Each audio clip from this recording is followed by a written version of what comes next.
Whew, hot. Well, hey neighbors, welcome to Shed Shop 2.0 and this edition of How To. In this video, we're going to be assembling a STIHL MS201T.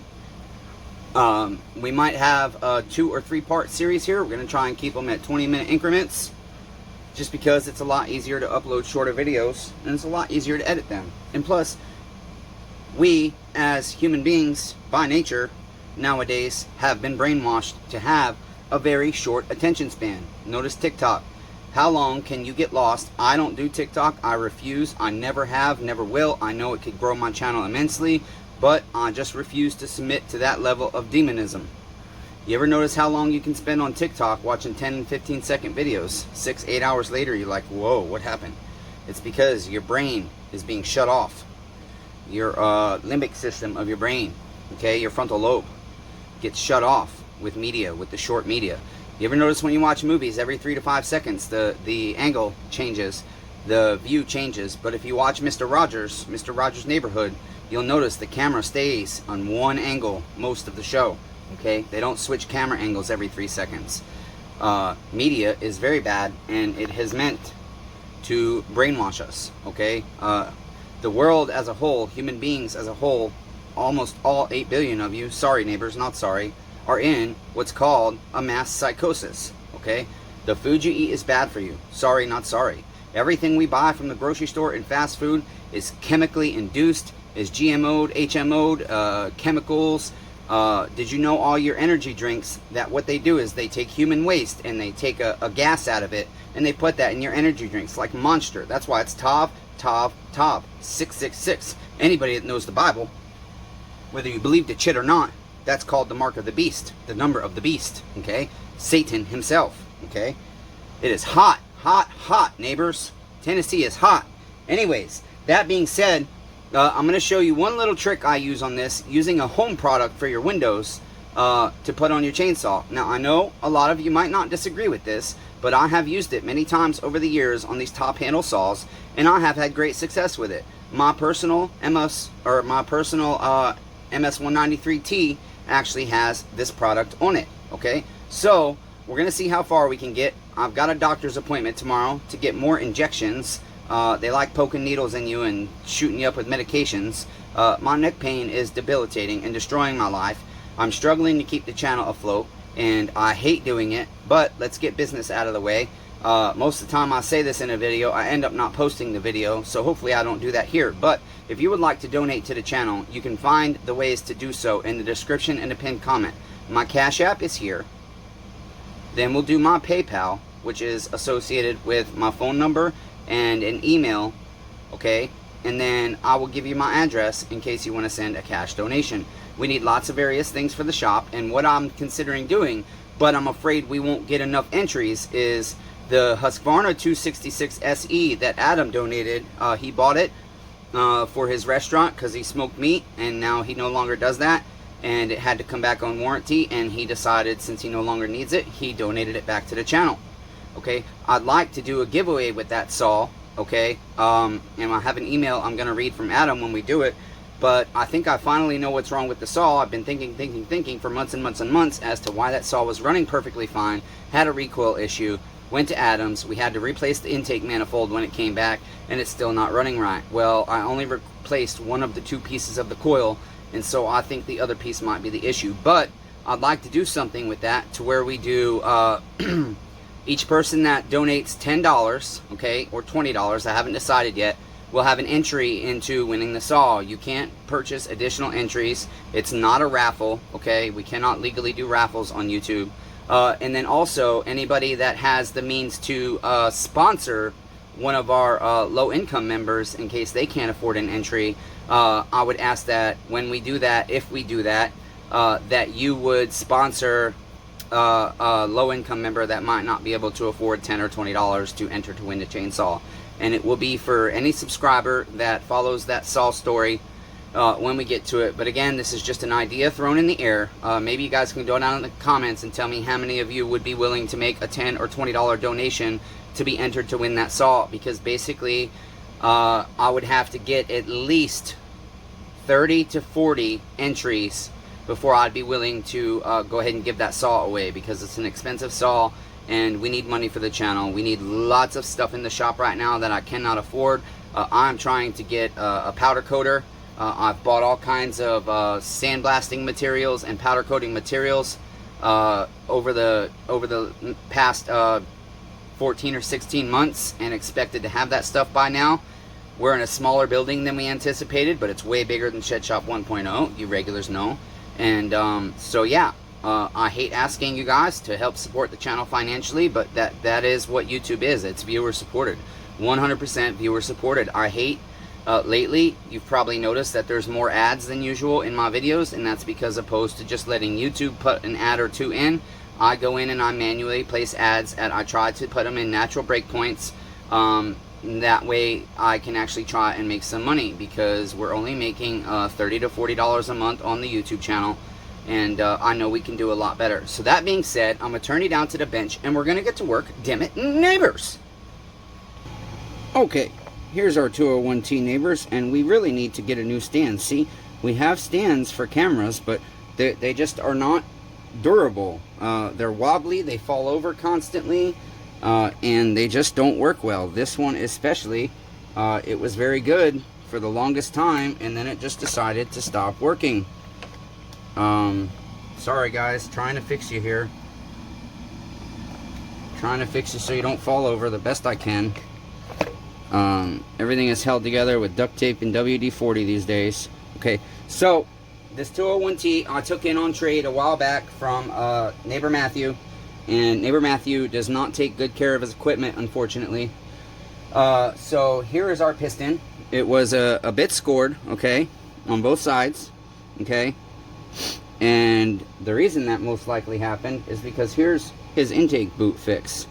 The intake boot ripped, and he electrical taped it, and then there was electrical tape against the carburetor. So deep six that chip, Rob Weaver. The cylinder, however, did look very, very good, and I had forgotten that it was good, and so I just ordered me a whole Meteor top end for the 201T. So that's what we're going to be working with, is a 201T cylinder Meteor kit. Okay, and the other thing I don't have, I thought I had ordered, but actually they sent me the wrong one, and the seller just stopped communicating, is the sprocket. I mean, this one will work for now until we get our new one in, if we get the saw all the way. And then the one other thing is, even though I have 100 million billion trillion thousand and 599 carburetor kits and different diaphragms, I never have the one I need, no matter what I'm working on, it seems. So I have a new pump diaphragm and gasket, and our metering diaphragm is not terrible, so we're gonna hope it works for now. I just ordered about $500 worth of carburetor kits, and again, has to go on a credit card, you guys, because if I don't get this stuff, I can't keep doing videos for you, and I can't continue to make money also. So here's what I've done. There's a heat tape down here, okay, and I'm actually using window flashing, and the reason I do that is because these do burn up a lot, okay, and this window flashing has a thick layer of tar, and then it's got the reflective foil on it. And I have found that even 2 years later, on saws, this stuff is still intact. You've got that big thick layer of tar that just gets hot and gets sticky, and so it actually helps it stick more. So I'll put this on, and then I'll use a heat gun to make it sticky and push it down. Again, I know a lot of you guys might not agree with that, but it has worked out really well for me. So the first place we're going to start is our carburetor. So everybody get their safety glasses on, okay? Because we're just going to spray our jets out real quick and make sure our carburetor is clear, and we'll put it together. And what we're going to use to help us with that is, I don't want to lose this 036 carb. We've got our nice carburetor stand from the Greasy Shop Rag, and I will try my best to go over and grab the link of this for you guys in case you want one. This thing is freaking amazing. So you just set your carburetor on it like so, and then back here we've got a magnet. There's my metering lever tool, okay? I sell these. I'll put the link for the ZAMA one and the carburetor one in the description and pin comment for you guys. Okay, I'm going to start adding more links for products for sale. Okay, so I'm going to spray through here. This is where your inlet needle sits. Okay, make sure fuel goes through. And then through here for our main jet. Okay, that's clear. Okay, our micro screen is clean, but we're just going to spray it. Spray through here real quick, through here real quick. Oh, I shot you guys in the eye, didn't I? Sorry about that, neighbors. Okay. And then this is an M-tronic, so there's no inlet needles. Okay. And so then we're just going to kind of spritz it off, make sure it's clean, and we will put it on our carburetor stand. Let me go ahead and get a new, well, let me look at this one first, because I'm only got a couple of these left. So I'm going to go ahead and reuse that inlet needle for now. I have ordered 50 more, but I only have like 3 left, so we're going to save those. It takes about 2 weeks for my stuff to come from China, from CTS. They make really good car part stuff, and believe it or not, Proline gets their stuff from them, and that's why I cannot believe how much Proline is charging for their carburetor kits. Because Proline, you're doing your neighbors dirty. I know how much you get your chip for. Okay? So we'll put our spring in. Go ahead and kind of line up our metering lever wrist pin where it needs to be. And just kind of pop it in there like so. Grab our little screw. I think this is like a T8 here. See, this is why you don't smoke when you work on clean chip. Let's see. I should have grabbed this bit before we started here. This is a T10, I think, and I think that's too big. Yeah, that's too big. This looks like a T6. That's a T7, and it's a little too small, but it'll help us get it started at least. I don't know where my T8 is. I don't see it, so I'm just going to kind of turn this thing sideways to make it work. Get that nice and snug. And then this tool tells you your different kind of ZAMA carburetors. Some of them are not level with the body, and some are, okay? And so we just take that, and as you can see, that's not level with our body, so we're just going to pry it up ever so slightly. Okay, and now we're nice and level. Can you guys see that? Okay, nice and level. Perfectly level with our body, so that's where we need it. Okay, so again, we're going to reuse our metering lever for now until we get our new ones in from CTS. I'm sorry, I meant our metering diaphragm. Okay, so that will go on like so. Let me make sure I've got that the right way. Let's see here.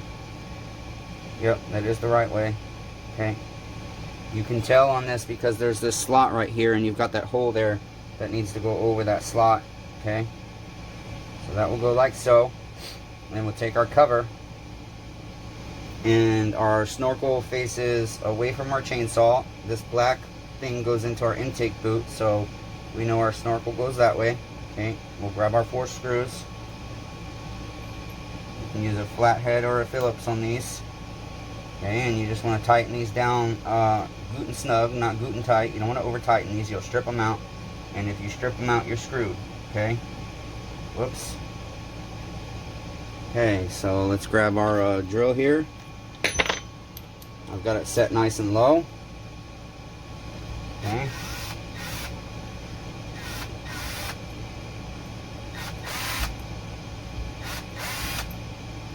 Let's get them started here, all started. Okay. Going a crisscross pattern to tighten them here.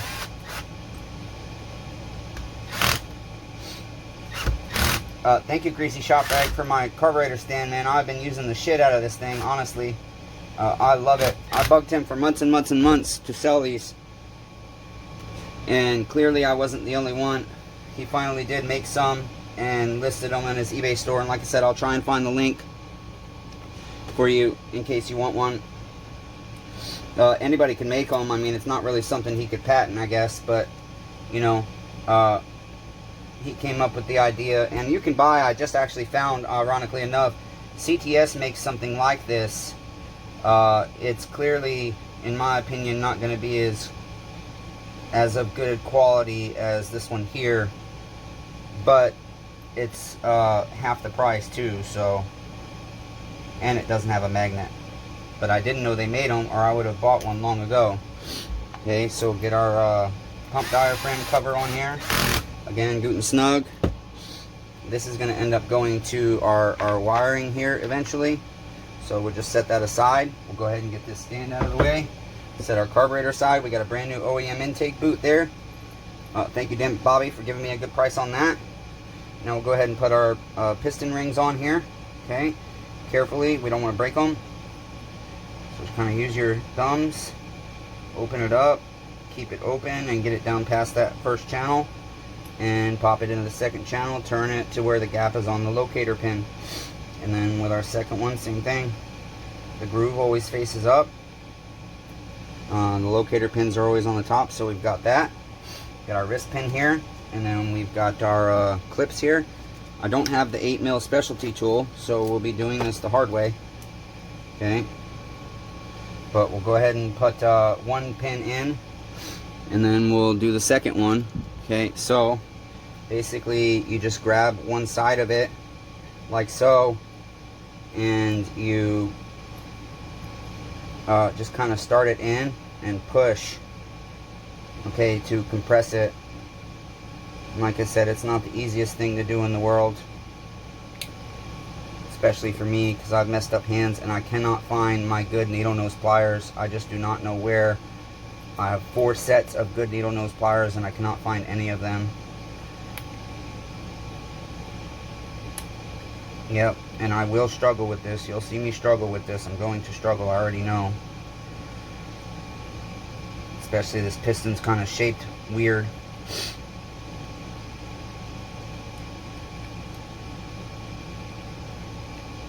I'm going to struggle big time with this. I'm going to get frustrated. But they're an 8mm and I don't have an 8mm specialty tool. Yep, I'm going to struggle big time with this. These 8mm are the hardest ones for me.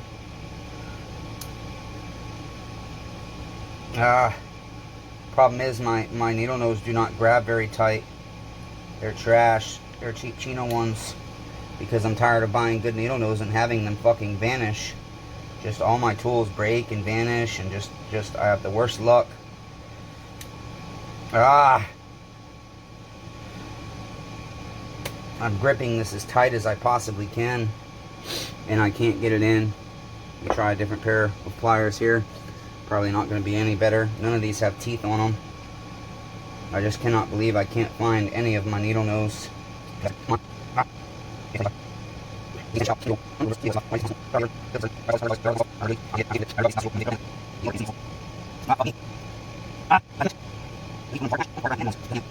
You know what? I'm doing myself dirty because there's actually an easier way to do this. If you grab it in the center, I keep forgetting this. Grab it in the center. Okay.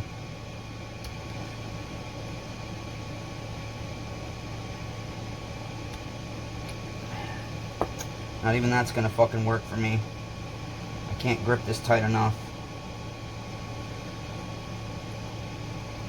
Just everything, it's just moving right around because my pliers don't have no fucking teeth. Yeah, I'm about to call it quits and say fuck it. I'm about to say fuck it. I'm really at a fucking point in my life where I'm so tired of everything being so fucking hard and impossible because of my fucking health and everything else. And no matter what I buy, it's trash. No matter how much money I spend on shit, it's fucking trash. No matter if I buy OEM, no matter what I fucking buy, everything breaks, everything bends. Like those don't even fucking close anymore, and they're a $40 pair of fucking pliers, you know? Just fucking trash, everything. But that's my fucking life. I mean, it's been that way since I was fucking born. You know, no matter what I do, life just is just impossible. It's just fucking impossible. Yep, it's just gonna keep fucking twisting on me. And I mean, I've got this grip as tight as a guy could fucking grip it. Literally as tight as a guy could grip it, and it just keeps spinning on me.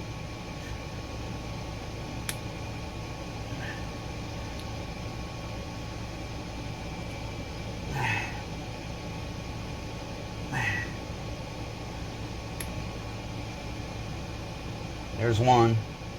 Now let's go with our one that fucking bent. We got to get it out of bent back to shape. We don't want it coming out and ruining our fucking motor.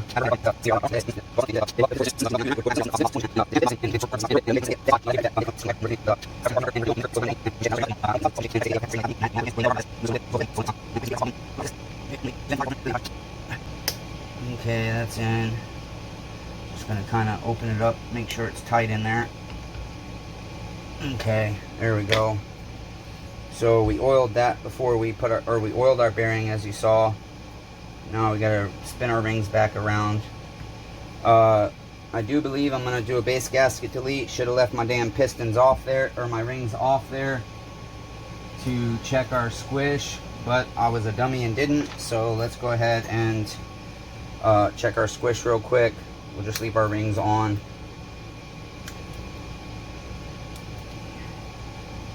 Do a dry run here. Of course, our piston ring spun on us again. Of course, I'm gonna drop everything. See, this is my life, you guys, and this is why you're not getting footage lately, because this just shit. It's just getting worse and worse and worse with all the bad things that happen to me in a day. It's just becoming unrelenting torture from Jesus, and I don't know why. Wonders why people don't fucking believe in him. You know, maybe it's because there's just as many Muslims as there is fucking Christians. And of course our piston clamp is not going to work here. I didn't even notice that. So we have to use the screwdriver. So go ahead and use the screwdriver to put our piston ring in here. Which is irritating because I should just pull these off. I know I'm doing myself dirty, but now I'm committed.